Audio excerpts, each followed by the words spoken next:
السلام عليكم. جيت نقدم لكم اليوم هذه الوصفه اللي سهله. بما ان الحوت دغيا كيوجد ومع رمضان تكونوا صايمين، بغينا شي وجبه تكون مغذيه وفي نفس الوقت مشبعه وسهله في نفس الوقت.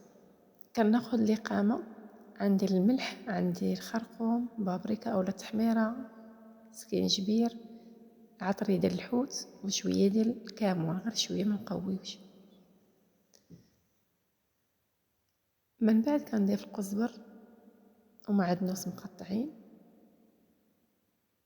كنزيد عليهم فرع ديال الثومه محكوك.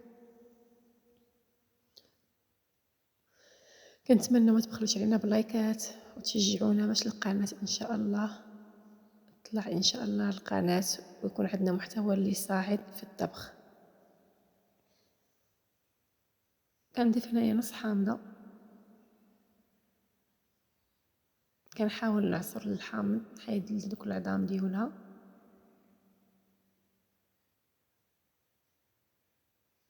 كندير الزيت باش يمكن ليا نخلط القامه.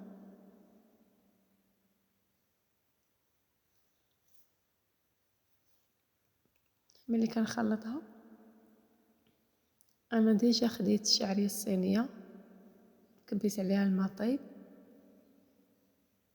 وسلقت الخضره، فيها خيزو، فيها بطاطا، فيها الجلبانه، خليتهم على جانب. هنايا الحوته من الافضل تحلوها من جهه الظهر ديالها باش تزيد لينا الحشوه. يمكن لكم نقولوها للمول الحوت انه يحل من جهه الظهر او لا غير بحدكم، يعني ساهله. انا خديت هنايا هاد الحوت ديال الميلو، كنحاول ندير واحد الثقب باش يدخلها الطياب. انا غنديرها غير في الفران. وصفه لي ساهله وبزاف كتوجد صراحه. كناخذ العطريه اللي وجدت كندهن ليها داخل الحوته باش تشرب ديك القامه.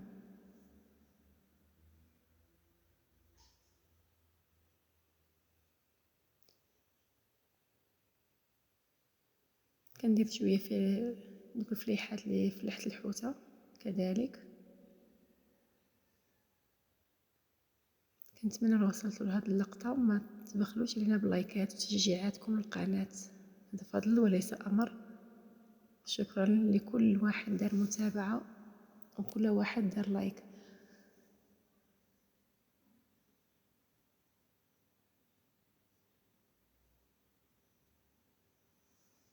صافي كنحاول ندهن الحوته كامله بالعطريه. الملعقه عفوا المعلقه فعلا عصبتني والله ما نخدم بايديا، الاحسن نخدم بايدي.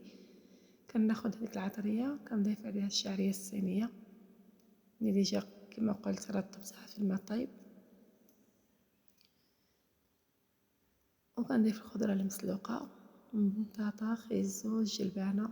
كنخلطها مع ديك القامه اللي شاط ليا من الحوته. صافي كنحاول انني ندخل القامه مزيان في ديك العطريه كيف ما كتلاحظوا في الفيديو. صراحه وصفه لي ساهله بلا كثرة الماعن بلا وقفه بزاف. صافي كنحاول ندهن الطاوه بالزيت باش تلتصق شويه الحوته. كناخذ العواد ديال الكرافس كنضغط عليهم بيديا باش يعطيو ديك النسمه ديالها. كتعطي واحد النسمه ديال الكرافس كتعطيها في الحوت، كتعطي نسمه هائله. انت يكون يطيب وواحد الرائحه كتشم يا سلام. كناخذ الحوته كنحطها فوق هذوك العواد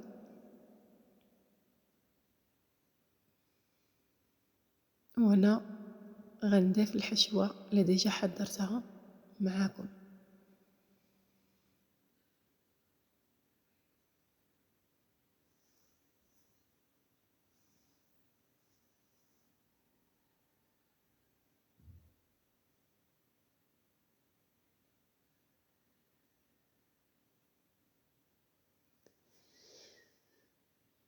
صافي كنحاول ان ندخل ديك الحشوه لداخل.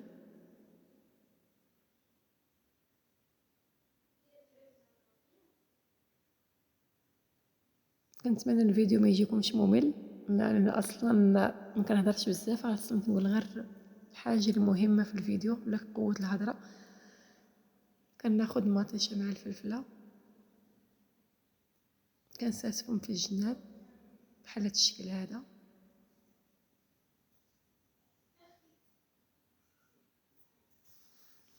تنبقى مستمره تنكمل الكميه اللي عندي.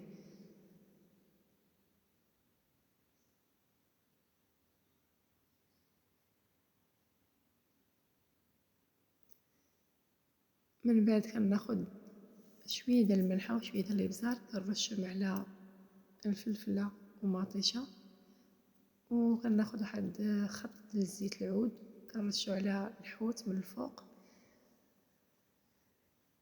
باش يعطيه واحد النسمه. كتكون ممكن نديرو غير زيت العاديه، مكانش كيتوفر زيت الزيتون.